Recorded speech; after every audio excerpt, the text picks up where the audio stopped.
احنا هو. مساء الخير مشاهدينا واهلا بيكم وحلقه جديده بين الدراما والتاريخ.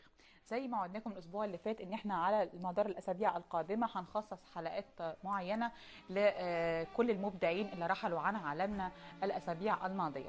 هنبداها النهارده بالمبدع والسيناريست محمود ابو زيد، والذي اثرى السينما المصريه بالعديد من الاعمال السينمائيه والاذاعيه والدراميه الرائعه. طبعا هنتذكر الاعمال السينمائيه جري الوحوش، فيلم العار، البيضه والحجر، فيلم الكيف، حب العيار الشمس.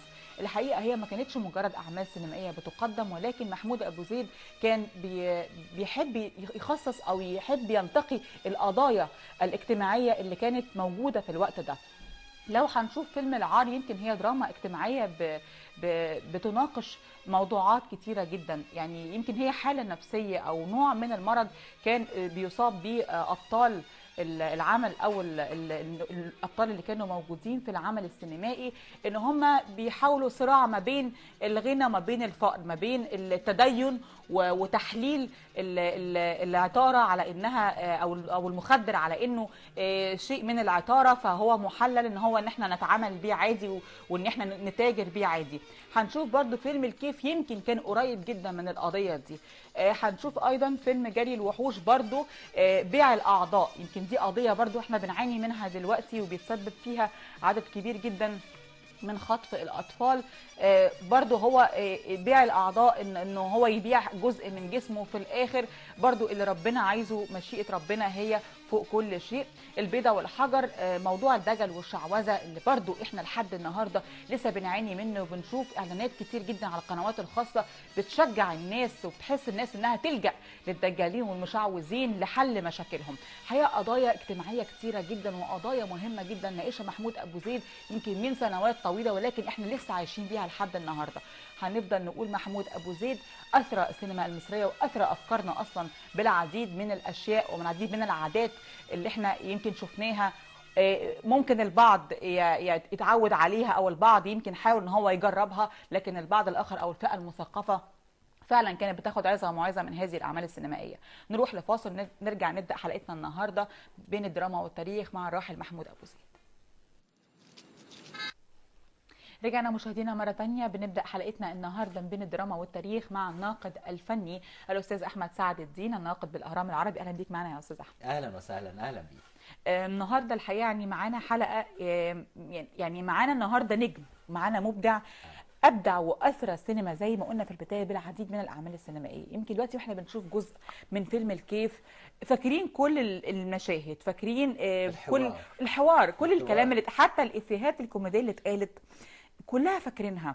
ومش بس فيلم الكيف، هو ليه العديد من الافلام اللي ناقش من خلالها قضايا مهمه جدا في المجتمع. في البعض كان ليها معالجه بايات قرانيه زي ما حضرتك قلت في الفاصل، اللي كان بياخد الايه القرانيه يبني عليها العمل السينمائي.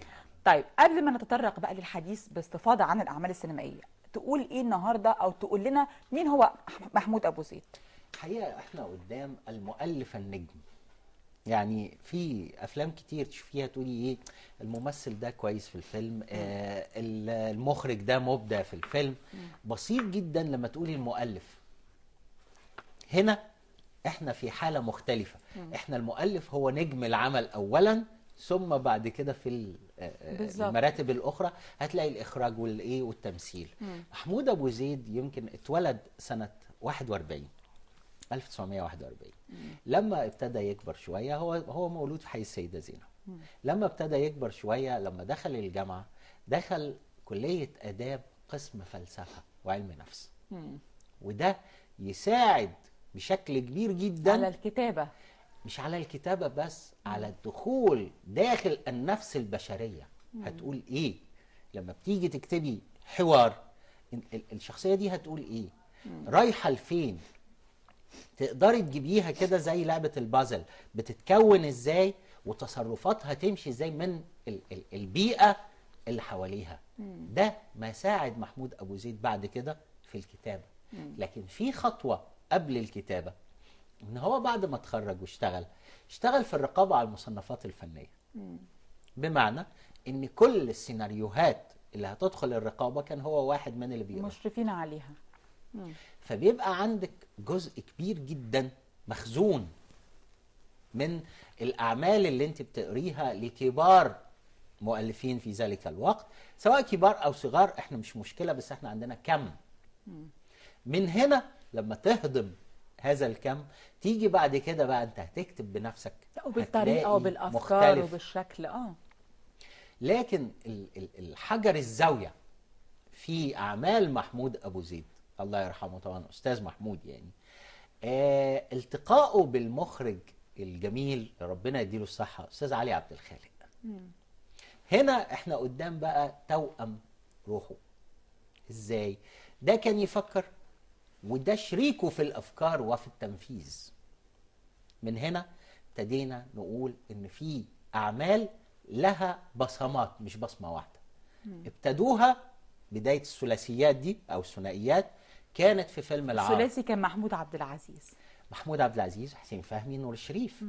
يعني لا يمكن ثلاثي كان محمود هو اللي فضل أبو زيد معاه. وعلي عبد الخالق محمود عبد العزيز. حتى يعني شفنا في العزا بتاع محمود عبد العزيز قد ايه بكى محمود ابو زيد في الجنازة وتأثر جدا. انا عايز اقول لك ان في الجنازه كان محمود ابو زيد الله يرحمه، كان يعني اللي انا شفته بعينيا كان حسين فهمي ربنا يديله الصحه، استاذ محمود ابو زيد، الاثنين كانوا واقفين بشكل حزين تماما وكانهم بيقولوا الدور علينا. هو حسين فهمي الحقيقه قالها، الفنان يعني الكبير حسين فهمي قالها. انا شفت الفنان في احدى المكالمات التليفونيه في بعض في برنامج على قناه خاصه، وقال هو خلاص الدور بس طبعا ربنا يديله الصحه طول العمر يا رب. هو بس الواحد من كتر حزنه بيتخيل حاجات كتير قوي. والراحل ايضا محمود ابو زيد تاثر بشكل كبير جدا في العزا. كان تعبان كمان. كان تعبان بشكل كبير. لكن لما جينا في فيلم العار، هاجي امسك فيلم العار هلاقي ان انا سمعت من الفنان حسين فهمي تحديدا قال ان محمود ابو زيد مع حفظ الالقاب كلموا على شخصيه وكيل النيابه من سنه 78، يعني قبلها باكتر من 4 سنين. وهو بيفكر ازاي عايز يعمل شخصيه معينه، الشكل الخارجي بتاعها ايه والداخلي شكله ايه. لما جه بعد كده الفيلم اكتمل، كانت ترشيحات موجوده يمكن قبل حتى النهايه، مشهد النهايه ما يكتمل. ليه؟ لانه كان قاعد يفكر فيها بشكل كبير. هاجي امسك فيلم العار، فيلم العار عرض سنه 82، لكن امسك الفيلم نفسه السيناريو، انا السيناريو قائم على آية قرآنية جابتها مشهد النهاية، ونفس وما سواها فألهمها فجورها وتقواها، وهكذا. هو عمل ايه؟ شوفي العيلة اللي كانت 3 أجزاء أو 3 أولاد، 3 شخصيات مختلفين تماما، كل واحد في شريحة لوحده، ومع ذلك اتغيروا.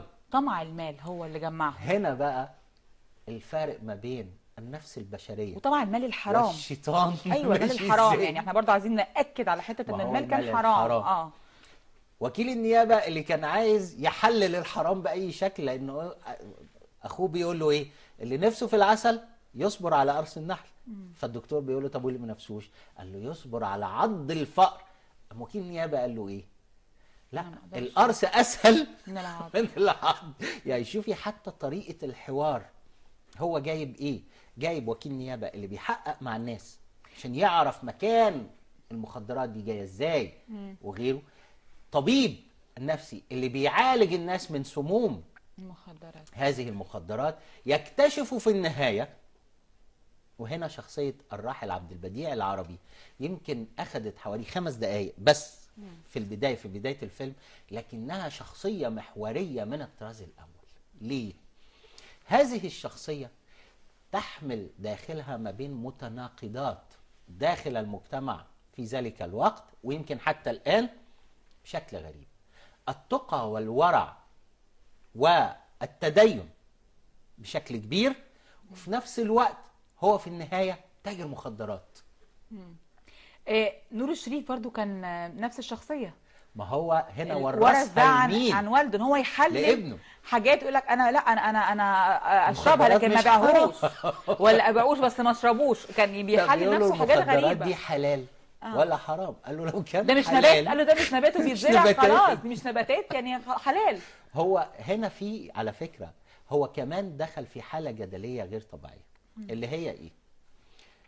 البعض، مش هنقول الكل، البعض جه في وقت من الاوقات اتكلم ان ربنا سبحانه وتعالى حرم الخمره تحريم صريح في القران.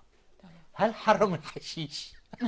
هنا بقى حاله الجدل اللي كانت موجوده لدرجه. لا بس حرم كل ما يسلب العقل. بالظبط، هنا بقى ده استنتاج. لكن في البعض بيقول لك اديني تحريم ايه صريح. صريح ما هي حاله جدل بتفتح باب الشيطان يكمن في التفاصيل. تمام. فمن هنا ابتدينا نتكلم. شوفي القضيه اللي جابها المؤلف اللي هي محمود ابو زيد، استاذ محمود الله يرحمه، ازاي جاب القضيه بكل جوانبها على الشرايح الموجوده داخل الاسره دي اللي هي اصل المجتمع. لا وبعدين لو هنشوف هنلاقي ان ده ما حصلش في فيلم العار بس، هنلاقي ان كل عمل سينمائي يقدمه في مشهد او اتنين بشكل جدلي. يعني فيلم العار ان هو المفارقه، ان هو بيحاول يحلل حاجات ويحاول يحرم حاجات، وبيتناقشوا هما الثلاثه في قضيه زي ما يكونوا بيوصلوا الرساله دي للناس، مش مجرد مناقشه عاديه في ثلاث اخوات. هو هنا ده حصل في البيضه والحجر برضه ما بين بالتأكيد. احمد زكي وممدوح وافي لما قعد يحلل فكره الفلسفه وازاي قدر يضحك على الناس باسم الدجل والشعوذه. بالظبط. تمام. وبرضه فيلم جري الوحوش حصل نفس الكلام، لكن انا نفس بتكلم المشهد. على العار ان هو اكتر فيلم متكامل في السيناريو تحديدا في هذه الرباعيه كلها. تمام. لما بتيجي تقولي شخصيه تاجر المخدرات الصغير اللي هو كمال نور الشريف، نور الشريف بيبيع مخدرات وما بيشربهاش. لما قعدوا في الفندق لما قعدوا قال انا عايز كاس ويسكي، وده قال له له الخمره حرام ما بشربهاش. انا عايز ليمون ما بشربهاش. فبيقول له ليمون، قال له لا ما بشربش، انتوا بتحرموا الخمره وبتشربوها او بتحرموها وبتبيعوها، وانا العكس، وهكذا. بتحرموا تمام. هو عنده رد، لكن الحاله الجدليه اللي موجوده داخل هذا العمل وتطورات الشخصيات كانت رايحه لفين. هي دي اساس فيلم العار. وفي النهايه كل واحد اتجنن، واللي انتحر، واللي في الاخر المال الحرام ما جابلوش حاجه لما نزل كلهم ما تحت. جابلهمش حاجه. والاولاني مراته ماتت. ما هو دي كانت البدايه بقى. كانت البدايه ان هو يعني اول ما المال الحرام بدا ان هو يحلله لنفسه او بدا يتعامل. بس في حاجه، شخصيه حسين فهمي هنا فيها تناقضات كتير قوي. أكيد. يعني هو قبل ان هو زي ما قلنا ايه، لا انا هتقرص احسن ما اتعض، وقبل ان هو يتعامل او يبقى تاجر مخدرات او يقبل فلوس حرام على نفسه لمجرد ان هو مش حابب فكره الفقر. وفي نفس الوقت برضو رفض ان هو يكمل في مهنته، ان هو يبقى بيحاكم الناس وهو بقى نفسه متهم. تعالي بقى شوفي الشخصيه دي من الجانب النفسي. طيب. اللي احنا اتكلمنا عليها ان محمود ابو زيد درس ايه في الاول؟ طيب فلسفه وعلم نفس. نقف عند الاجابه دي ونطلع لفاصل ونرجع نكمل حلقتنا.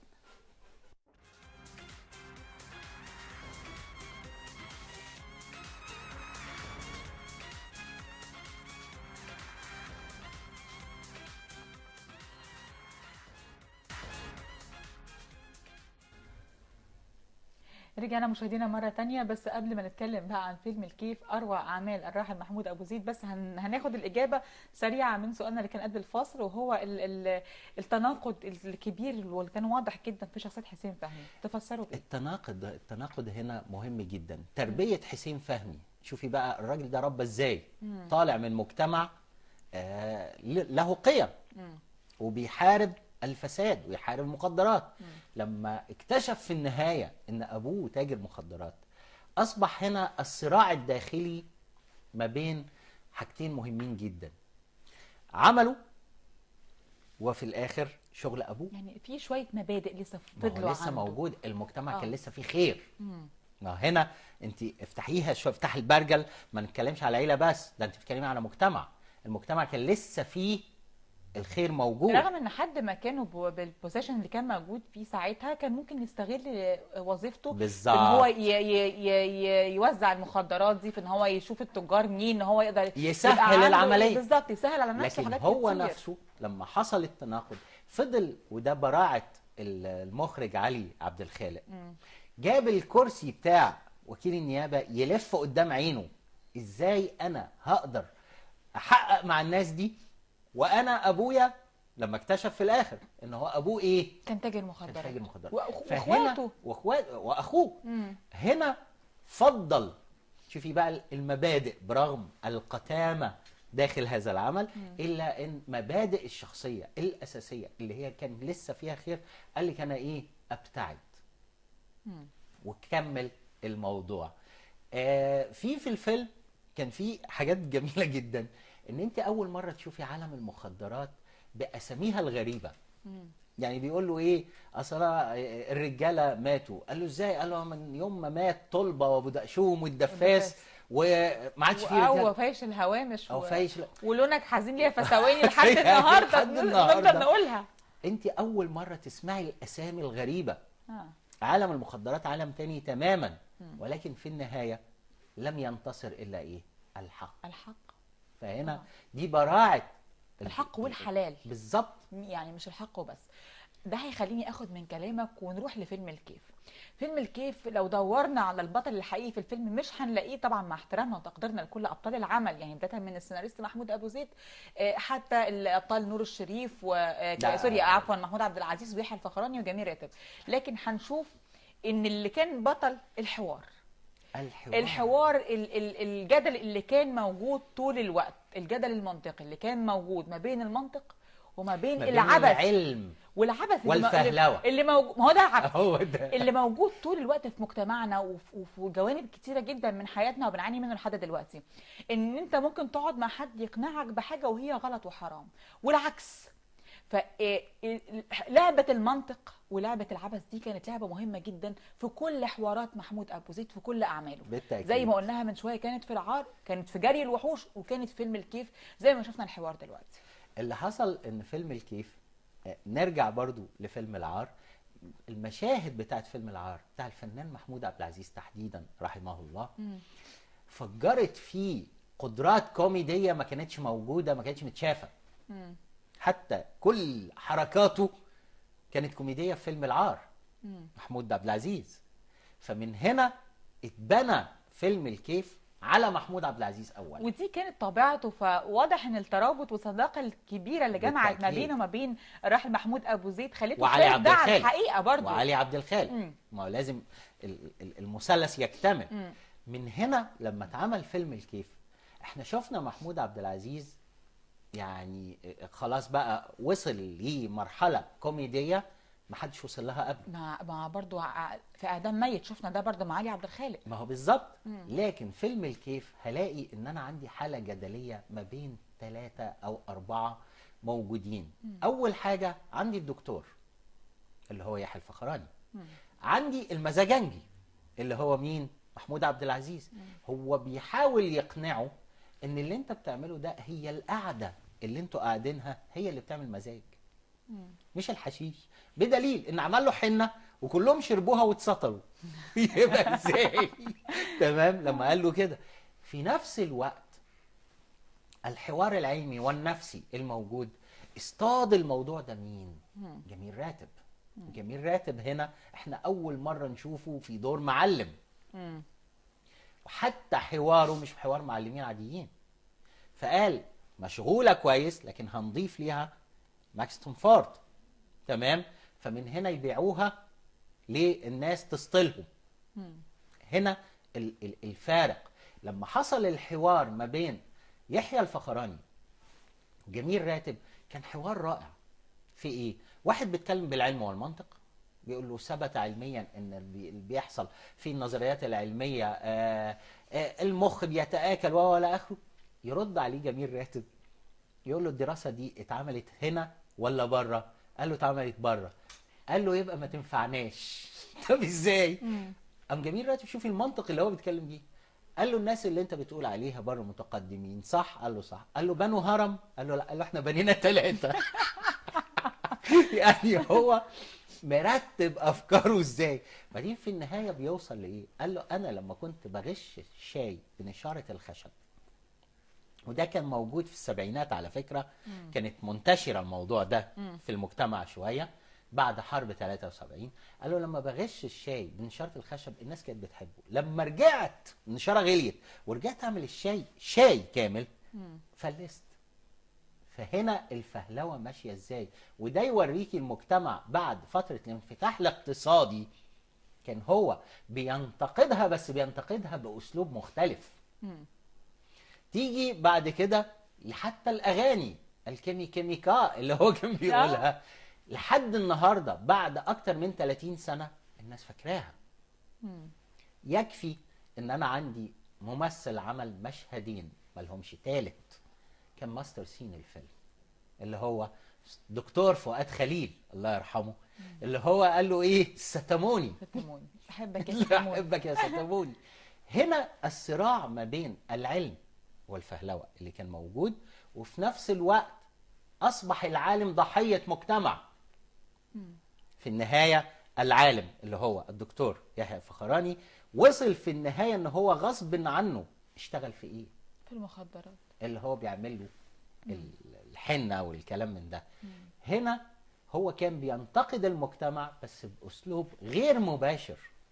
هو برضو المجتمع كان موجود، اللي شجعه برضو في الاول فكره المال، زياده المال، ان هو طبعا كان زيادة المال. الفقر اللي كان موجود في الفتره دي كان بيشجع الناس والمثقفين على اشياء كثيره جدا. هو طبعا مش المثقفين غير بس، غير هي مقبوله في المجتمع. هناك يعني كان في مشهد بسيط جدا، ان يحيى الفخراني هذا الدكتور الكبير كان مش قادر يدفع مصاريف المدرسه لابنه. يبقى هنا رجل العلم في هذا الوقت مش قادر على تكاليف الحياه، مين اللي دفعها؟ تاجر المخدرات. لا، اللي هو المزاجنجي اخوه. بس هو في الاخر كان مستواه رايح فين؟ ان هو بتاع افراح. وده يوريكي ان في فتره من 74 75 وحتى 84 وقت هذا الفيلم كان في مشكله داخل هذا المجتمع، يعني ليها مدلول سياسي اخر داخل هذا المجتمع.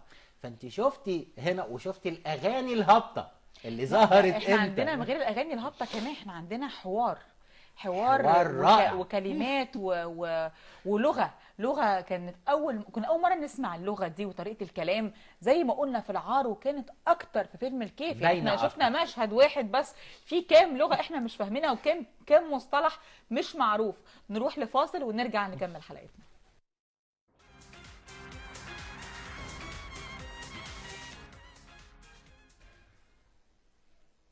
رجعنا مشاهدينا مرة تانية. انضم لنا في الاستوديو الأستاذة بكينام قطامش، مدير تحرير مجلة الكواكب. أهلا بيك معنا أستاذة بكينام. أهلا حبيبتي. يعني الحقيقة افتقدناكي معانا طبعا من أول الحلقة، بس يعني معلش والله بنعتذر جدا عن التأخير. يعني اتكلمنا عن الراحل السيناريست محمود أبو زيد، الكلام لا ينتهي طبعا. الحقيقة احنا النهارده مش بنتكلم عن فيلم معين، يمكن هو الفيلم اللي معانا النهارده فيلم الكيف، لكن احنا مش بنتكلم عن فيلم معين، احنا بنتكلم عن السيناريست محمود أبو زيد بافكاره اللي قدمها، بالقضايا اللي طرحها طول الوقت، بالمعالجات اللي كان بيعالجها لمعظم القضايا اللي كانت مطروحه.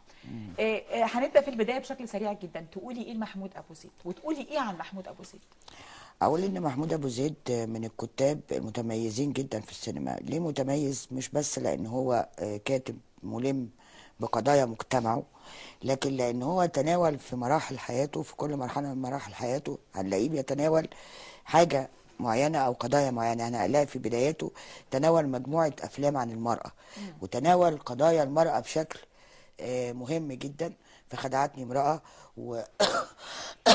ده المثال اللي حضرني دلوقتي، معرفش يمكن في كمان حب لا يرى الشمس. حب لا يرى الشمس طبعا. فيلم من الافلام المهمه جدا. فهو طرح قضيه، يعني قضايا للمراه يمكن ما تناولهاش بهذه الجرأه وبهذه البساطه في نفس الوقت كتاب كتير في السينما المصريه. وبعدين بعد كده لما انتقل الى ثلاثيته المشهوره اللي هي العار والكيف وجري الوحوش، هنلاقيه بيتناول قضايا تانية. يعني قضيه جري الوحوش دي على سبيل المثال محدش اعتقد انه تناولها قبل كده، ولا حتى بعد اللي هو بشكل اللي هي القضيه العلميه، اللي هو الحاجه الطبيه او العلميه الجديده والصراع ما بين العلم والدين، الخلط ما بين العلم لم يتناولها حد قبل كده. طبعا. في العار بيتناول قضيه المخدرات من منظور مختلف خالص، وهي منظور رجال الدولة أو المسؤولين في الدولة والطبيب النفسي اللي بيعالج من آثار الإدمان في مواجهة الابن اللي بيتاجر في الاخ اللي بيتاجر في المخدرات مع ابوه وبيحلل هذه التجاره. يعني مش بس ان هو بيقول لهم، يعني حتى في حوار، أنا في جمله انا ما بنساهاش في الفيلم ده، لما بيقول له ده متدرب على كل الاجابات. لما لما قال له بيقول انا له عايز ليمون. لما بيقول له انا ما بشربش خمره، يقول له ما بتشربش خمره يا كنت جاي في مخدرات. قال له انا مش عارف ازاي انتوا بتحرموا المخدرات وتحللوا الخمره. يعني حتى الحوار هنا ما هو ده لسه كنا تحسي بنتكلم فيه، ان هو شايف ان الخمره يعني اتقالت صراحه في القران اه الكريم انها حرام، لكن المخدرات ما حدش قال انها كانت حرام. حالة هو جدلية. دي كانت وجهه النظر طبعا. فهو هو عمل هو افلامه دائما ما اثارت الجدل واثارت الحوار، برغم انها افلام بسيطه، لا هي معقده ولا هي افلام صعبه التفسير على المشاهد العادي. بالعكس، افلام واصله لكل الناس بلغه كانت في الوقت ده كمان لغه الحوار عند محمود ابو زيد كانت جديده، ما كانتش مطروقه قبل كده. بس لسه كنا بنتكلم بقى قبل الفاصل على طول بتاع حضرتك، ان الحوار بتاع محمود ابو زيد كل فيلم ليه حوار مختلف ومعبر جدا جدا عن عن اداء الشخصيات وعن الفكره نفسها وعن مضمون العمل.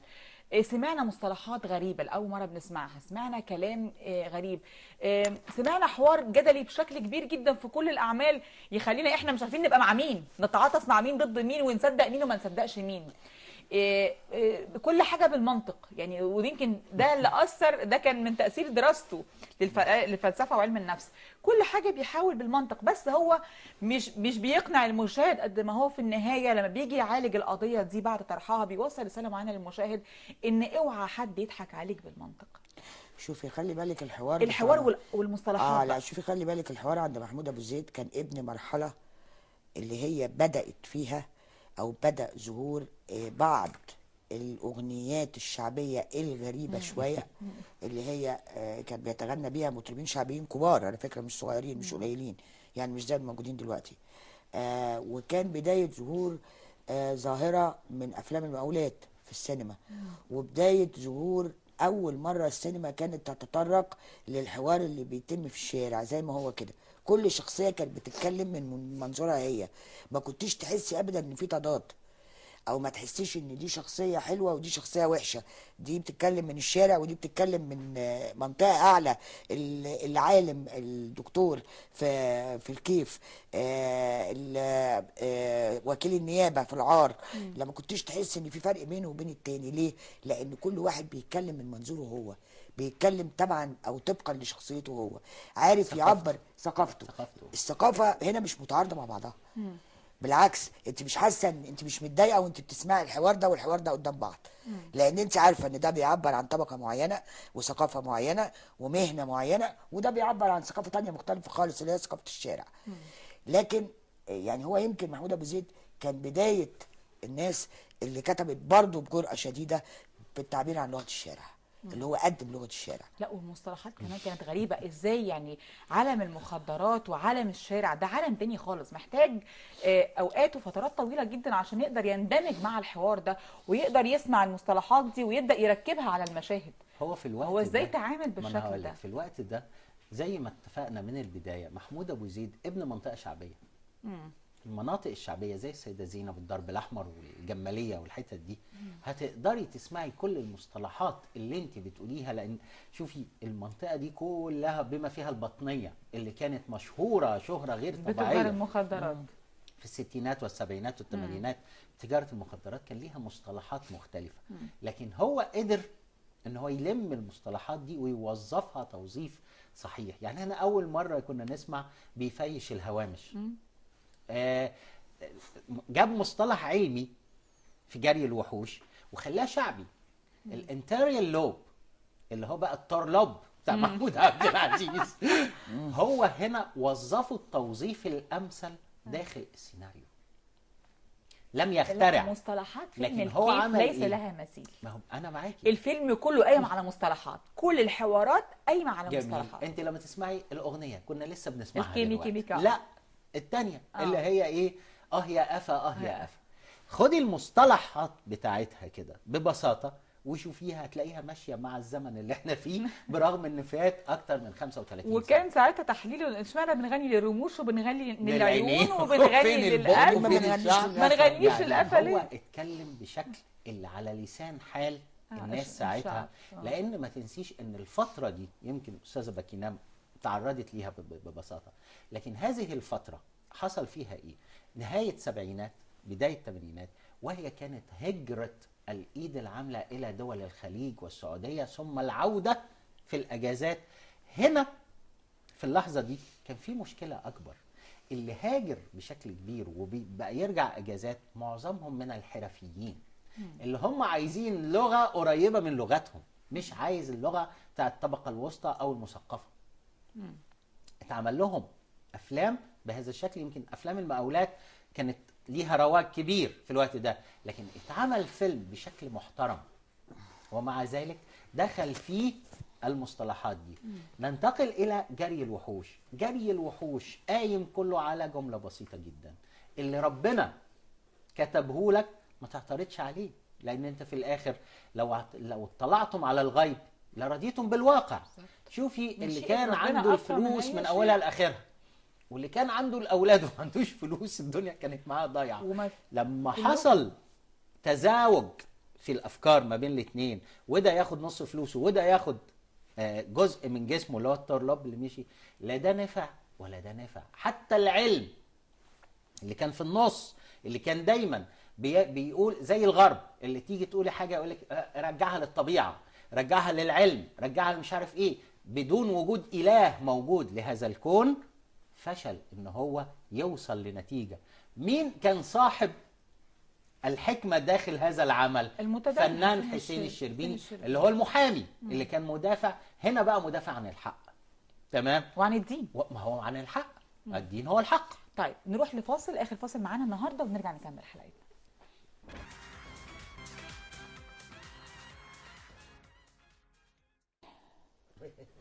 يمكن زي ما كنا بنتكلم طول الحلقه انه احنا بنتكلم على فكره الحوار، الفلسفه والمنطق اللي كان بيتعامل بيهم الراحل محمود ابو زيد في اعماله السينمائيه، فكره الجدل المنطقي والمقارنه ما بين المنطق والعبث اللي كان موجود في حياتنا طول الوقت. ده اللي احنا بنشوفه واللي احنا بنسمعه، لكن هو زي ما قلنا هو ما بيقنعش الناس بالحاجه الوحشه من خلال حوار مثلا زي حوار جميل راتب، بالعكس هو في النهايه بيوصل رساله. وده اللي احنا بنشوفه بنتاكد منه من خلال المعالجه اللي بيعالجها في اخر كل عمل.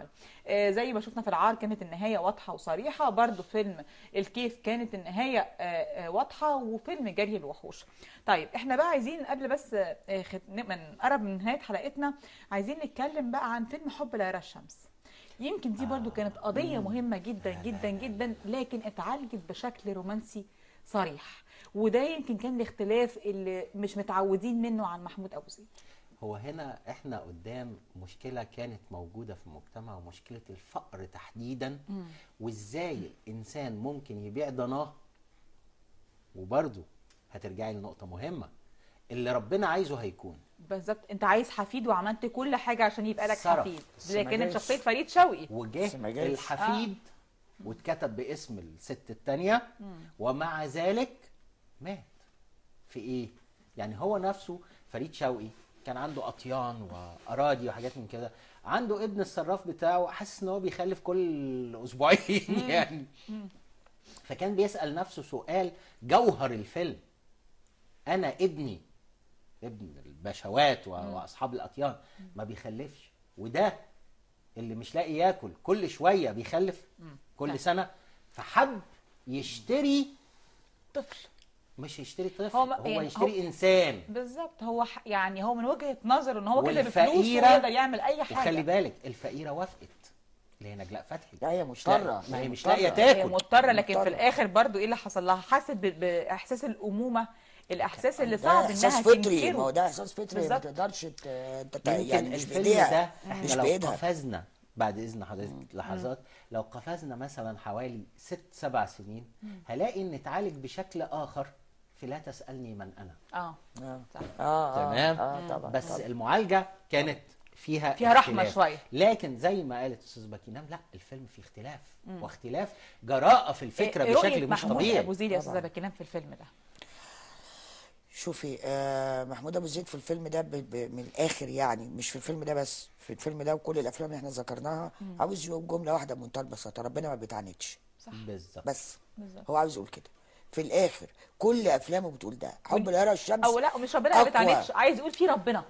لا عايز وما يوصل لكده يا جماعه بيتعاندش. ان في ولا وما ربنا. تعنديش لا مع وما القدر بيتعاندش. المكتوب. مش هتاخدي من ربنا الا اللي عاوز يديهولك. بالظبط. مش والا هتقدري اللي تاخدي كاتبه اكتر لنا. من اللي مكتوب لك.